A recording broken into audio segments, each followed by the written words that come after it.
Hello, YouTube. It's been a while. It's been a couple months.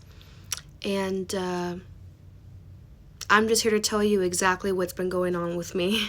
I tried filming this like 3 different times, and each and every time I did, it didn't feel right. I spoke too much, and I was just letting it all out. And even though that's good, because I don't have a phone anymore, I'm literally using an old unlocked phone from my step parent, and so this doesn't have the same functions as my other phone does. So I'm kind of just doing what I can. I'm actually filming on TikTok right now to then upload on YouTube. So let me summarize and say what I've been through. Let's see. I've been completely burnt out mentally, physically, emotionally for the last year and a half of my life. I've been through more health issues and scares than I've ever been through in my entire life the last year and a half. I have no sense of direction of where God is taking me or where my life is going. I am going through the heaviest and most confusing, most humbling shift in identity ever in my life. I feel so many different emotions. I'm almost like in this state of the different stages of grief, like just anger, resentment, denial, shock, constant crying.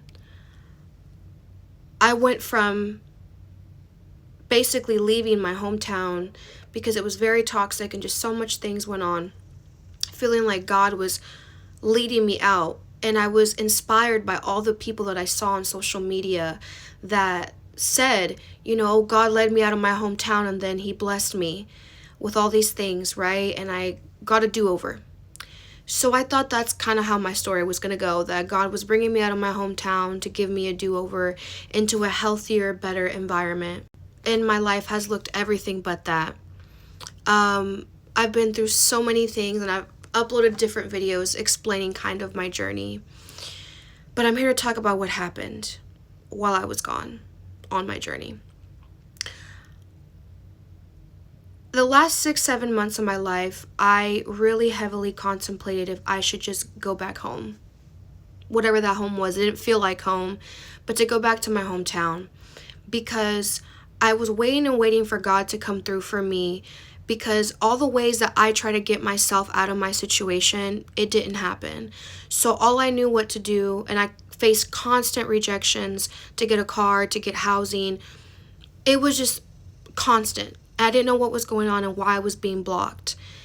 And so I started having all these dreams and visions of how God was going to basically get me out of my situation. And I had random people online, in person, tell me what I was seeing privately and tell me constantly for over 2 years to have faith and God's going to get you out. You're going to have a great testimony. Things are going to go well and all this stuff. So it kept me going. And then miraculously, I was being provided for through donations and just random people in person constantly favoring me. So I was getting by miraculously every day with shelter and food.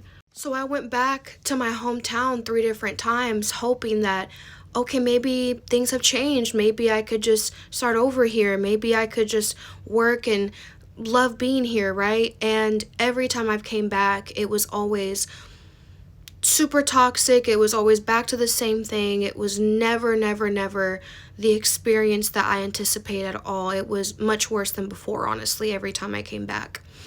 So that was my mindset. And that's what I had been going through and why I did not want to come back here, because for one, I really felt like God still wanted me, living nomadically. But things got really hard for me with my shelter, with finances being completely depleted, donations pretty much stopping, having to pretty much go to different hotels all the time because it'd be sold out, or it would be twice the amount the next day because hotel prices fluctuate all the time, and I didn't have it, so I had to look for somewhere cheaper to stay. And then I'd go to some motels or hotels and they had mold, and I've been struggling with the mold exposure for so many years, and so it was just a lot. And so I was in that mind frame and mindset, and I don't know if I'm gonna actually talk about one day what happened, but I essentially had a mental breakdown and I was completely burnt out. I no longer had a phone, no longer had any clothes besides the ones that were on my body. And I had my debit card, which had maybe $5 on it, and I had my AirPods with me. That's all I had left to me. And again, I'll talk about maybe one day what brought me into that situation, but I just felt like, okay, I'm in this situation now, what do I do? And my mind was just operating in flight or fight, like, okay, God, like, what now? Like, I've been so faithful, and I've been led by your spirit. I've been doing everything you've told me to do, and I've been also trying to get out of my hole by applying and doing all these different things, and nothing ever came about. So here I am, down to absolutely nothing now. So what do I do? What does my life come to? And I got somewhere physically as I was thinking all these things, and as I realized I had nothing left to me anymore.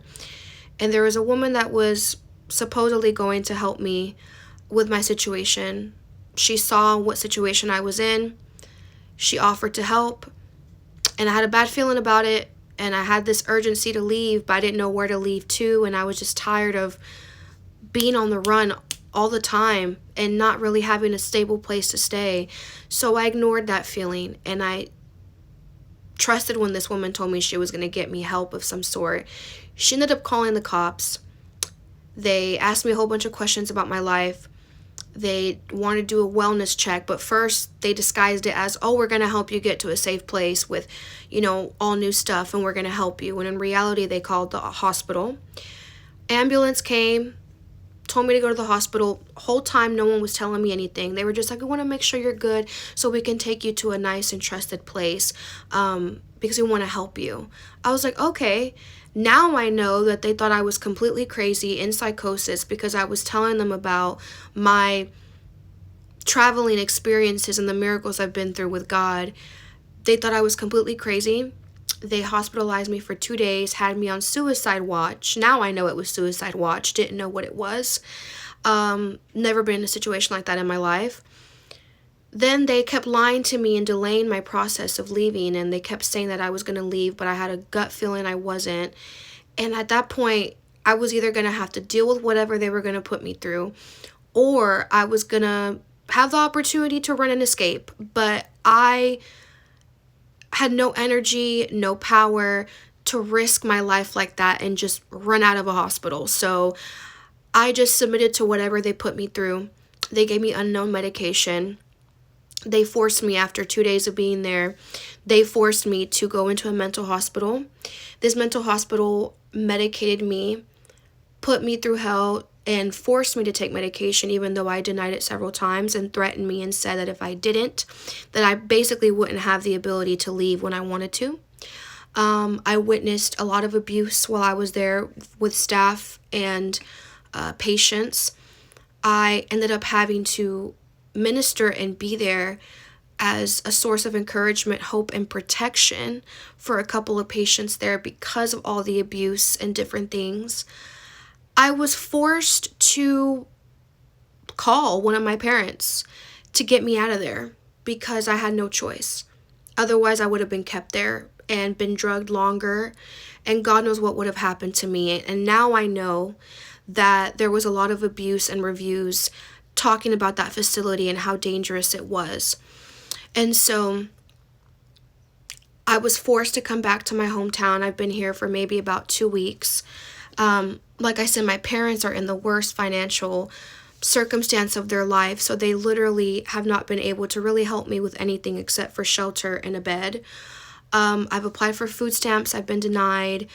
Nothing has came about. And I'm going to have to do a part 2 because I'm filming on TikTok and I have up to 10 minutes. So Stay tuned for part 2, guys.